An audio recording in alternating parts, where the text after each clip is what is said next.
Bonjour Kaneki, Ça va ou quoi? ça va tranquille, merci de nous accueillir chez toi. Bah merci à toi d'être venu. Avant de commencer, comment vas-tu? Bah écoute, ça va tranquillement, il fait beau et tout. Et toi ça va? Ça va? T'as été en vacances un peu? Non, pas du tout, que le travail. Que le travail? Ouais. Ok. Pour ceux qui ne te connaissent pas, est-ce que tu peux te présenter? Alors moi c'est Kaneki, j'ai 19 ans, je fais des photos. Et voilà. Tu peux nous dire d'où tu viens? Moi je viens du 91, là on est à Lardji. C'est là que j'habite. J'habite aussi à Courcouronnes, mais on va dire que j'y suis pas trop, donc pour moi je suis vraiment quelqu'un d'ici. Donc voilà, tu es dans ma ville aujourd'hui et c'est un grand plaisir de t'accueillir. Merci à toi en tout cas. Tu peux nous dire comment tu as commencé la photo? Alors j'ai commencé la photo quand j'étais tout petit. J'avais 6-7 ans. Mon père il a mis tout son argent pour m'acheter un tout petit appareil. Il a eu cette idée-là un peu par hasard on va dire, mais il voulait que je fasse quelque chose. Et avec cet appareil-là, je me suis découvert une envie de créer un peu on va dire. Et je me suis essayé à plein de trucs. Je prenais un petit peu tout en photo. J'essayais de dessiner, de faire de la musique. Je testais un petit peu tout. Et on va dire que quand j'ai grandi et que j'ai plus découvert le rap et que j'ai pu faire de la photo, j'ai mélangé les deux et j'ai continué à fond là-dedans. Quand tu dis que tu prenais tout en photo, c'était quoi tes premiers clichés? Alors mes premiers clichés, ça devait être dans mon appart, où je prenais genre les pièces de ma maison en photo, où genre je prenais en photo mon chat ou des trucs tout cons comme ça. Juste pour te tester à la photo du coup? Ouais, j'avais envie de tester un petit peu tout. Je voulais capturer des moments, créer des trucs. C'est à ce moment-là que tu t'es mis sur les réseaux ou c'est venu plus tard? Non, ça c'est quand j'étais tout petit, je devais avoir 7 ans à peu près comme je t'ai dit. Et au fur et à mesure que j'ai grandi, j'ai toujours eu envie cette idée de créer. Donc un peu plus tard, j'ai fait de la musique, je faisais un peu de guitare, j'essayais un peu de chanter, je faisais un petit peu des dessins. Quand j'étais au collège, j'essayais de faire des vidéos sur YouTube. Ça n'a jamais marché, mais on va dire que j'ai toujours eu cette envie de créer. Genre le processus on va dire entreprendre et créer, c'est un truc que j'ai eu depuis tout petit. Et on va dire que quand j'avais 15-16 ans, j'étais au lycée. J'avais envie de faire un truc dans la musique. Je faisais un peu de photos, j'ai mélangé les deux et j'ai foncé dans le rap. Et voilà. Donc tu as assemblé tes deux passions et du coup C'est ça, tu es devenu photographe dans le milieu du rap. dans le milieu du rap. Ok. Après c'est pas un milieu qui est fermé, tu es ouvert à d'autres choses? Ouais, je suis ouvert à tout. Je suis ouvert à tout. Même là, je fais des photos. Si demain j'ai envie de faire autre chose, je me limiterai pas à ça. Si j'ai envie de faire autre chose, si j'ai envie de reprendre de la musique ou le dessin ou n'importe quoi, je le ferai. Mais pour l'instant, je suis à fond dans la photo parce que ça me fait kiffer et que ça marche un petit peu, on va dire. Et du coup, bah, pour l'instant, je fonce là-dedans au max. Et pour l'instant, ça paye un peu. Tu continues à faire des photos un peu personnelles de ton côté sans les mettre sur les réseaux ou, Un petit peu, ça peut m'arriver des fois. Mais c'est surtout, on va dire, la photo, je kiffe ça. Mais il y a aussi un aspect, depuis que je fais dans la musique, il y a aussi un aspect, on va dire, business. Ce qui fait que j'ai moins de temps d'en faire, on va dire, pour le kiff. Ok. C'est plus, quand tu sors l'appareil, c'est plus professionnel que, Ouais, voilà, c'est ça, que loisir. exactement. Ok. Qu'est-ce qui t'a inspiré pour te lancer dans la photo? Ce qui m'a inspiré, comme je t'ai dit, j'ai toujours eu ce truc d'avoir envie d'entreprendre et de créer. Et je pense que c'est une de mes premières choses qui m'a inspiré, qui m'a motivé. C'est l'esprit créatif, d'avoir envie de faire quelque chose d'artistique. Comme je t'ai dit, ça aurait pu être autre chose, on va dire. Mais ce qui m'a inspiré en tout premier, c'est déjà l'envie d'entreprendre. Genre cette envie-là, je l'ai toujours eue, de ce que je me souvienne. C'est genre depuis que j'ai eu l'âge de vouloir faire quelque chose, j'ai toujours eu envie de faire quelque chose. Genre je sais pas, j'avais pas envie de me limiter à l'école en fait. J'avais toujours envie de faire un truc à côté. Ouais. Et c'est la première chose qui m'a inspiré. Et après quand j'ai grandi, ça a été la musique. Beaucoup la musique, un peu le cinéma. Et voilà. Et en parlant de l'école, quel parcours tu as suivi jusqu'à où tu as été à l'école? J'ai été jusqu'au bac, j'ai fait un bac pro-vente. J'ai pas fait d'études dans l'art, ni dans la photo, ni Ouais, dans... ça n'a rien à voir, ton parcours, Ouais. ça n'a rien à voir avec la photo. Rien à voir du tout, c'était un truc que je faisais à côté comme je t'ai dit. J'ai pas fait du tout d'études là-dedans. Donc tu as vraiment tout appris sur le tas, Ouais. autodidacte. Ouais, totalement. Je me suis fait mes armes, on va dire, très jeune. Genre à 15-16 ans, je sortais pour faire des photos de rappeurs. Je bougeais dans le 9-3, dans le 9-4, partout. Et je voulais faire un truc. Genre je pouvais pas rester chez moi à rien faire. Fallait que je crée, que j'aille prendre des photos, que j'aille démarcher des gens. C'était à tout prix. Je pouvais pas ne pas faire quelque chose. Mais quand on a 15-16 ans, ça va, ça ne représente pas une grosse pression d'avoir une importance de prendre des photos de grands rappeurs ou d'avoir... Bah, au début, je me rendais pas compte parce que j'avais même pas cette pression-là, tellement que pour moi c'était naturel de créer. J'avais même pas la pression de prendre en photo des artistes parce que c'était même pas. Genre, ma volonté c'était pas forcément de prendre des photos d'artistes. C'était d'abord d'avoir la démarche de créer quelque chose. Donc, à partir de ce moment-là, peu importe ce que ça aurait pu être, bah, j'avais pas forcément de pression parce que c'était d'abord pour moi que je le faisais.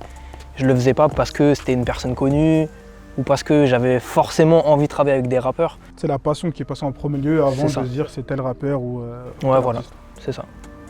Ça allait vraiment naturellement. Et tu te rappelles de tes premiers clichés? Dans le rap, Ouais, dans le rap, quand tu as commencé à... ouais, ça devait être des petits rappeurs d'Evry, je crois. Ouais. Voilà. C'est toujours dans le 91 du coup. Ouais, comme moi je suis originaire du 91, je suis né à Corbeil, j'habitais là-bas. Après j'habite aussi à Courcouronnes, mais principalement je suis ici. Mais ça m'a permis de voir, on va dire, un petit peu le 91. Du coup, premièrement, ce que j'ai fait, c'est de m'entourer d'artistes qui sont originaires d'ici.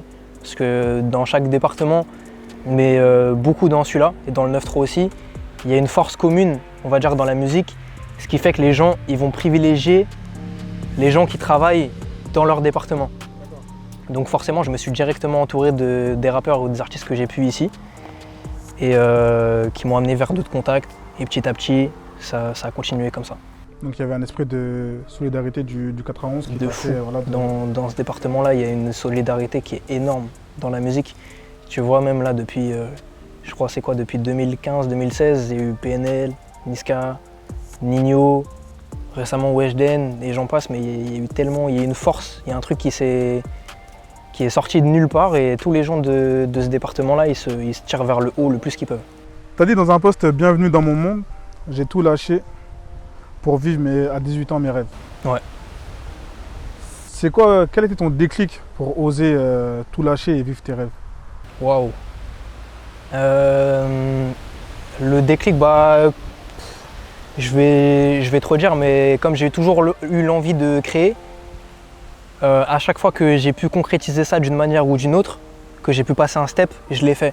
Le premier step que j'ai pu passer, ça a été, on va dire, de oser prendre mon appareil photo, bouger à un endroit, prendre des photos d'un artiste. Après, ça va être, on va dire, de faire une tournée avec un artiste pour le prendre en photo. En fait, je passe plein de petits steps et j'essaye tout le temps de mettre la barre de plus en plus haute. Et du coup, quand j'ai eu mon bac, bah, je me suis dit, je pense que le meilleur moyen, c'est de lâcher cette partie d'études et de me mettre à fond là-dedans et de prendre ça vraiment à fond. Et comme ça, je vais mettre toutes les chances de mon côté pour que ça marche. Ça a été vu comment de la part de tes proches? Bah, mes parents, comme je t'ai dit, comme j'ai commencé vers 15-16 ans, ils étaient déjà habitués parce que ça faisait déjà depuis 2-3 ans que je leur en parlais, que c'était dans mes projets de faire ça à plein temps. Au début, ça les a un peu étonnés. Pourquoi je me dirigeais vers le monde de la musique, pour faire des photos. Parce que c'est un milieu qu'ils ne connaissent pas, donc ils se posaient plein de questions, ils avaient plein d'a priori, etc. Et au final, ils ont eu de plus en plus confiance quand ils ont vu que c'est ça qui me faisait kiffer et que ça marchait et que je travaillais avec des artistes connus. Et donc ils m'ont fait confiance. Quand j'ai eu le bac, c'était, on va dire, un peu le... Fallait que j'ai le bac pour pouvoir faire ça à plein temps. C'est le bac, ensuite tu fais ce que tu veux, mais Voilà, d'abord c'est ça. le Voilà. bac pour sécuriser, on va dire, Exactement. la partie scolaire. Ouais. Ok. Et du coup, on te demande souvent des photos de ton entourage quand il y a des occasions, des événements, on fait appel à toi. Non, pas trop, parce que on va dire que comme je bosse dans le rap et que, comme je t'ai dit, je prends moins le temps maintenant de faire des photos en dehors de ce cadre-là, bah pas vraiment, on va dire. C'est vraiment principalement pour le taf, quoi. Quand je sors mon appareil, c'est principalement pour le taf. Ok. on va dire ça. Dans le même message que tu as dit, tu remercies Feneu. Ouais. Quel rôle a-t-il joué pour tes projets? Alors Feneu, déjà c'est une des premières personnes qui m'a fait confiance quand j'ai commencé à faire de la photo. J'avais 15-16 ans, il m'a pris sous son aile et il m'a poussé à fond comme c'était pas permis, alors qu'on n'est pas de la même ville, on n'avait aucun contact en commun. Je lui ai juste envoyé un message sur les réseaux et on a fini par se voir et en fait il a vu en moi, je pense qu'il s'est un peu reconnu dans la mentalité de vouloir créer, d'avoir la dalle et tout. Et du coup il m'a poussé comme il pouvait, il m'a mis sur tous ses projets. Et il m'a poussé à la fois dans les projets et aussi niveau mentalité. Il m'a appris plein de choses. Et tu peux le voir, il y a le disque d'or de son artiste qui est là.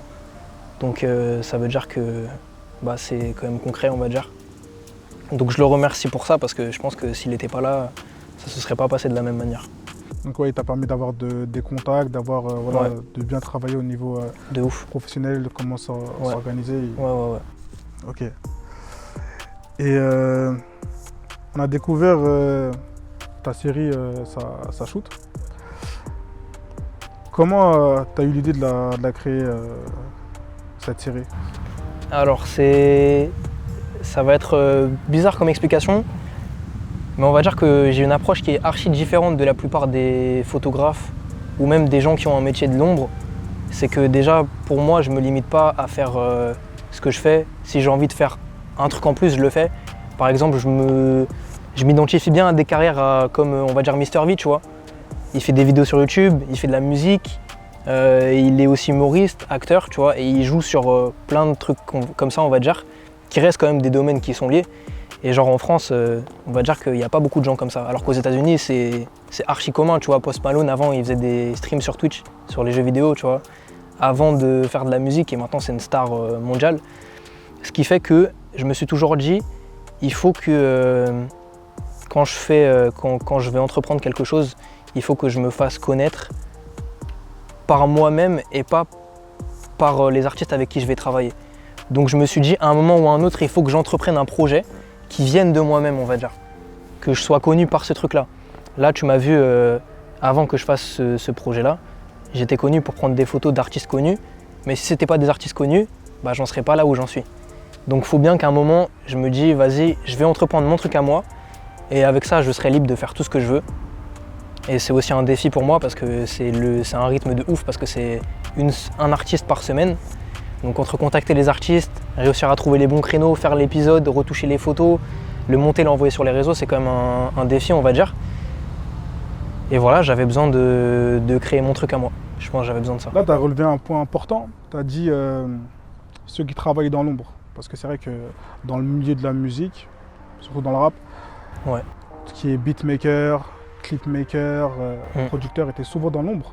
Mais là, on dirait que vous êtes une génération qui casse un peu les codes, Ouais. qui se mettent devant la caméra. Toi, qu'est-ce que ça te fait de te retrouver devant la caméra alors que tu as l'habitude d'être derrière? C'est un kiff et c'est générationnel, je pense. Comme tu l'as dit, c'est de ma génération, quoi. Avant, tu voyais pas ce genre de choses.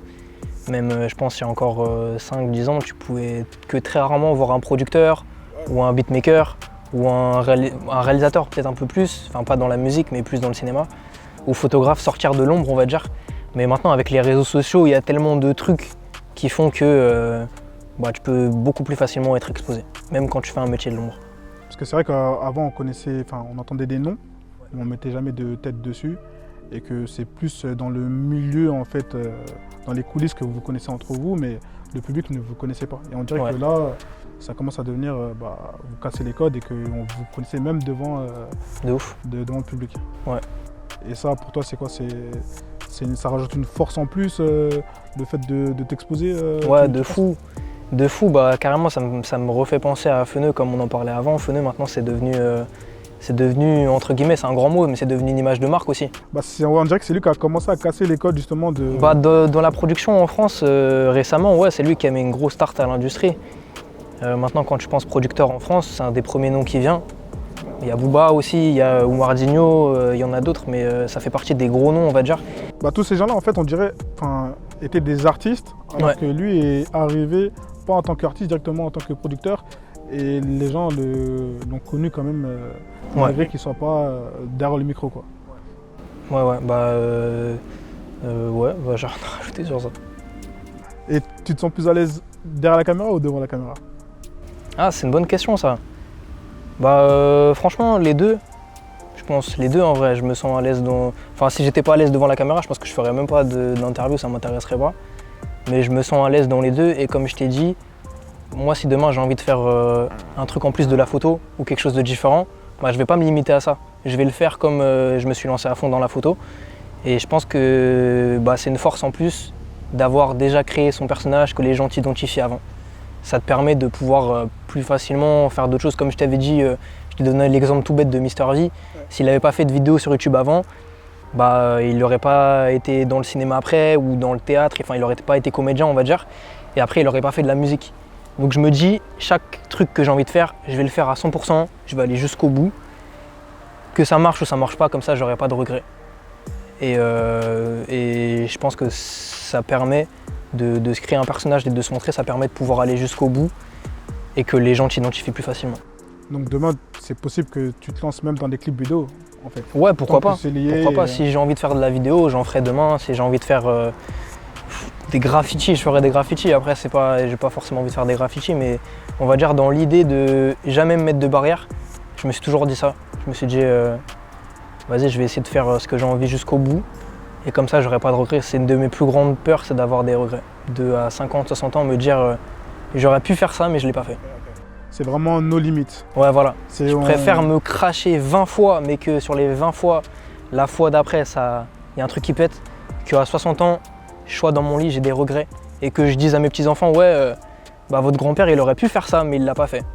Et ça, c'est une de mes plus grandes peurs. Donc s'il faut que je me crache 20 fois, et que la 21e fois, il y a un truc qui explose complètement, je le ferai. Ouais, vaut mieux avoir foré un truc, avoir des regrets et se dire que Et j'aurais testé de fou. Et même, ça me fait penser un peu au parcours de Laylo, qu'avant Laylo, c'était un artiste qui revient de très très très très loin. Il est passé par beatmaker, par réalisateur de clips, et maintenant il est artiste, mais son image elle a été travaillée depuis peut-être 10 ans, tu vois. Et s'il n'avait pas fait tout ce parcours-là, d'avoir fait des prods avant, d'avoir fait des clips, de s'être craché lui-même, parce qu'il s'est craché, tu vois, vraiment un nombre de fois, il avait un groupe avant et ça n'a pas marché, ça a floppé et tout, il n'en serait pas où il est. Et là maintenant son image elle est parfaite, tu vois. Donc je me dis que vaut mieux aller au bout de tout et chaque truc que tu fais, ça va te donner des idées et des trucs en plus pour les prochains projectorats. Je me dis ça. Parce que toi tu te dis que nous on est d'une génération où on est un peu très dans les cases. Ça veut dire que genre en mode il y a le photographe, il y a le clipmaker et tout. Et que les gens ils ont le sentiment que le photographe on va dire prend la place, on va dire, du clipmaker et que tout le monde doit rester à sa place.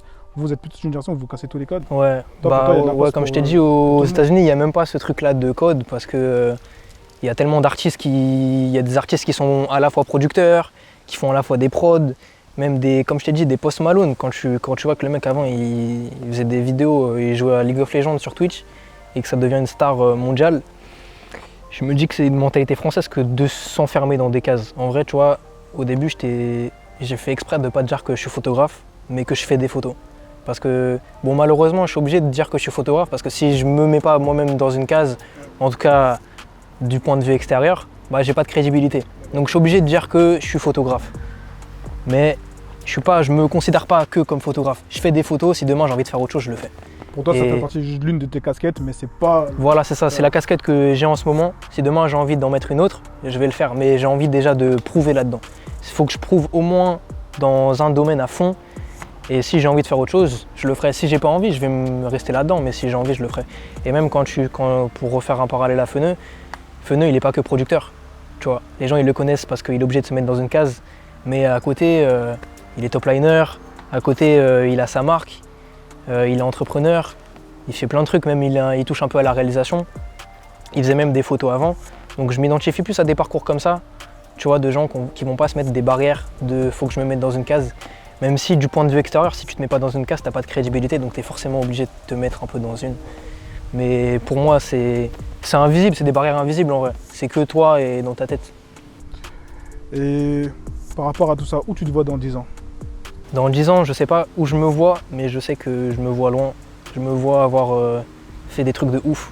J'ai envie de faire des trucs de ouf dans ma vie. J'ai envie que ça peut être qu'un jour je puisse être fier de moi, que mes proches ils soient fiers de moi, que j'ai fait rentrer de l'argent, mais que j'ai aussi prouvé en termes de qualité avant.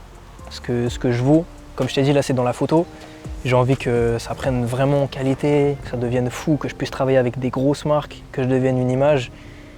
Et après, au fur et à mesure, on verra comment ça évolue. Parce qu'à t'entendre parler, on dirait que tu veux devenir une référence d'un domaine et une fois que tu es devenu de la référence de ce domaine-là, passer à autre chose. Ouais, ce serait un truc de ouf. Mais c'est pas tout de suite. Là, je me mets vraiment à fond dans la photo. Là, j'essaye avec mon... Peut-être que ce sera pas le concept de Sachout qui va péter, mais peut-être que ça me permettra de bifurquer sur un autre truc qui fera que, enfin bref, comme je t'ai dit, je me mets des steps petit à petit. Et donc là, en ce moment, c'est ça. Et si Dieu veut, j'arriverai à tout niquer dans ce domaine-là. Et si j'ai envie de faire autre chose après, je le ferai. Et si j'ai envie de me mettre à fond dedans et continuer là-dedans, je le ferai. Mais je me mets pas de barrière. Bon, en tout cas, on te le souhaite. Bah, c'est très gentil. Pour le mot de la fin, ta définition du mot débrouillard?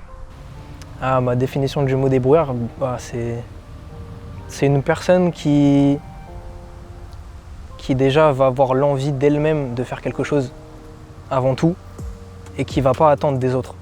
Pour moi, c'est ça un débrouillard.